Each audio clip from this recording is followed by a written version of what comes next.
The diabolical act of Jallianwala Bagh has remained a cold memory in our hearts tucked away in some corner, even as the century flew past us. For many revolutionaries, it was an awakening call, triggering the collapse of the British Empire in India.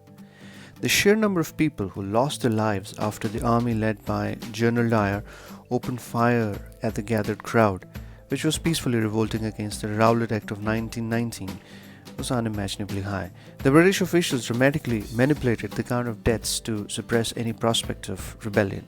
The man responsible for the heinous crime was Michael O'Dwyer, whose actions remained largely unanswered for almost 20 years. The man on the trigger, though, General Dyer, perished soon after to a series of medical strokes that left him paralyzed, eventually succumbing to a painful death. The whimsical membrane of the British execution body observed, or merely pretended to, one can't say, the reasoning submitted by Michael O'Dwyer and immediately approved his actions and proceeded to inflict mild punishment on him with no regard for the establishment of a polity. He let go of his post at the insistence of a higher rung of officials. However, many like Sardar Udham Singh, who had just witnessed the birth of revolutionary genes in the blood post the act, were deeply affected by a far from satisfactory response to the crime by the British regime. The movie Sardar Udham on Prime Video is a brilliant tribute to a man who never allowed the passage of time to put out the flame of revolution. The narrative is so intense that it constantly gives us the impression of mirroring the exploits of that era. The interactions between different characters, their attempt to revolutionize a spark for freedom, and the approach to the struggle each character undergoes are some of the most distinctive features of the movie that remain the highlight.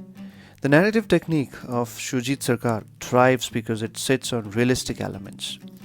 The conspicuous attribute of his storytelling technique is his unbridled enthusiasm for fitting the dark undertones of his characters in almost any situation. He has pushed his characters to emote deep, dark feelings on screen and wound up the act by capturing the essence through beautiful cinematography. The narrative goes backward. Sardar Udham assembles all the available means at his disposal to plan for the execution. He goes through a series of employments in London, walking away from the usuals of how revolutionaries employ idiosyncrasies to accomplish their aspirations. To carry through with the sole objective of his life, he must keep his cover intact. In doing so, we get the impression that the narrative attempts to associate his actions with a spy. In his struggle with survival through the years, he observes and tracks his target by secretly working out a plan to strike while the metal is still blistering. The story encompasses the tribulations of captured Udham Singh after he carefully completes the execution of Michael O'Dwyer. The story flits between the present and the flashback, where we see most of the character building. It emphasizes the circumstances that led to the assassination in full public view and his eventual arrest by the police. A farce of a trial follows soon after, culminating in his death by court-approved execution. Vicky Kaushal has once again impressed us with his nothing less than an Oscar performance. He has played the character in a nuanced sequence over the space of 20 years. His mannerisms and conduct as a 20-year-old are vastly different from when he's 40. He's shy, secretive, and he largely lacks stimulation for revolution against colonialism. The massacre scripts an unbelievable makeover in his DNA.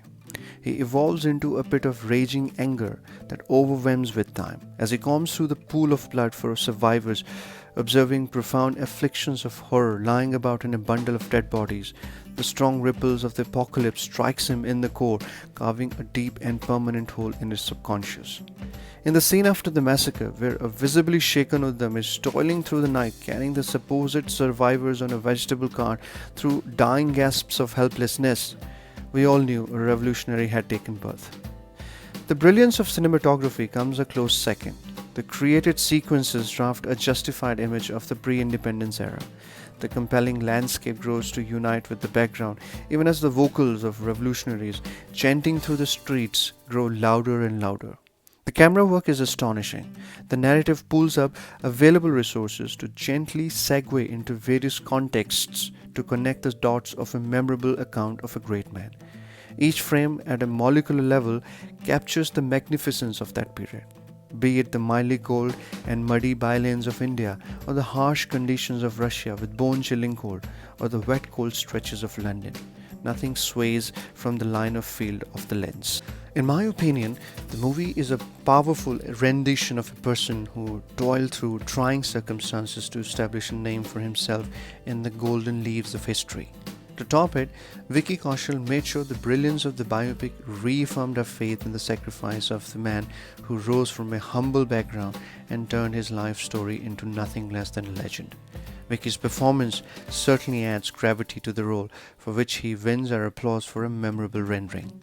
It's a must watch for every person who wants to get a glimpse of how the movies should exhibit patriotic themes. I would rate the film 5 on 5. Thank you.